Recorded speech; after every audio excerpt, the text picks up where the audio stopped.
নমস্কার, কেমন আছেন সবাই? শুরু করছি আরও একটি নতুন ব্লগ।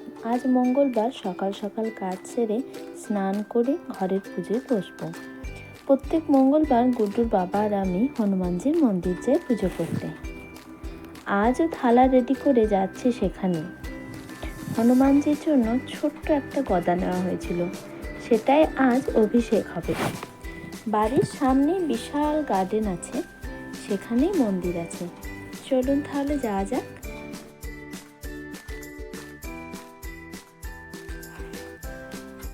সামনের গেটটায় কাগজ ফুলের কি সুন্দর লাগছে দেখুন। এটা দেখলেই আমার মনটা জুড়িয়ে যায়। সকাল সকাল একদম ফাঁকা, খুব কম লোকই ছিল, কিন্তু এটাই আবার সন্ধ্যায় ততটাই জমজমাট। সন্ধেবেলায় সব বাচ্চাদের হই হুল্লোড়, মা বাবারাও তাদের কোয়ালিটি টাইম স্পেন্ড করছে। ভীষণ ভালো লাগে এই জায়গাটা। আর চারিদিক লাইটে ঝর্ণায় পরিপূর্ণ। এখানে এলেই আমার মনটা ভালো হয়ে যায়। একটা শান্তিপূর্ণ নিরিবিলি জায়গা। এই যে মন্দির, পুরোহিত মশাই চাবি নিয়ে আসছেন। অনেকটা টাইমে হাতে ছিল, তাই একটু ঘুরে ঘুরে দেখছিলাম।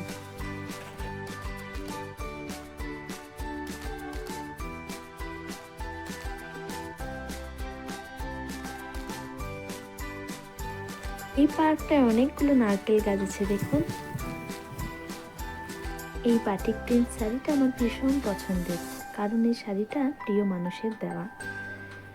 গুড্ডুর বাবা এদিকে মন্দির চত্বরে একটু ঝাড়ু লাগিয়ে দিল।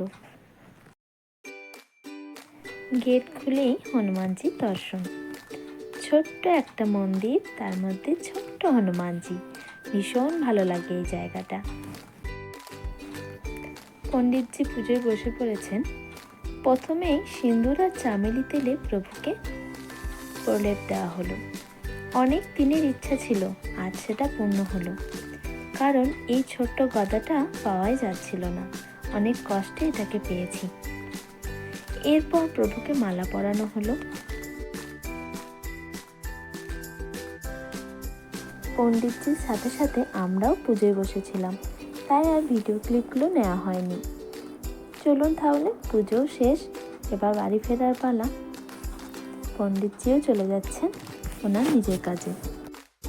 হঠাৎ করে গুড্ডুর বাবা বলল, চলো একটু ঘুরে আসি বাজার করে। আমিও বললাম চলো, একটু ঘুরতে কার না ভালো লাগে। রোদে রোদে চুলগুলো আমার শুকিয়েও গেল। এটাকে বাজারের ভিতরে একটা ছোট্ট বস্তি বাজার, যেটাকে আমরা পুরানা হাটটি বলে থাকি। এখানে A to Z সবই পাওয়া যায়, ভিতরে ভিতরে অনেক ছোট বড় দোকানও আছে। বাড়ি ফিরে দেখি দিদির প্রায় সব রান্নাই শেষ, শুধু শাকটাই বাকি ছিল, তাই একটু বেছে দিলাম দিদিকে। রান্না শেষে দিদি আর আমি বসে পড়লাম ঠেকুয়া বানাতে।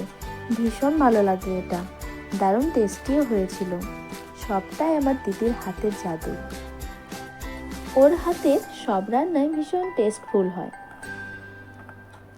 আপনাদের কার কার এই জিনিসটা ভালো লাগে কমেন্টে জানাবেন কিন্তু। মেয়ে এদিকে স্কুল থেকে এসে পুজো করছে তার সোনা ভাইয়ের। চলুন তাহলে ব্লগটা যেখানেই শেষ করছি। ভালো থাকবেন, সুস্থ থাকবেন। ভালো লাগলে একটা লাইক করে দেবেন। বাই বাই বন্ধুরা।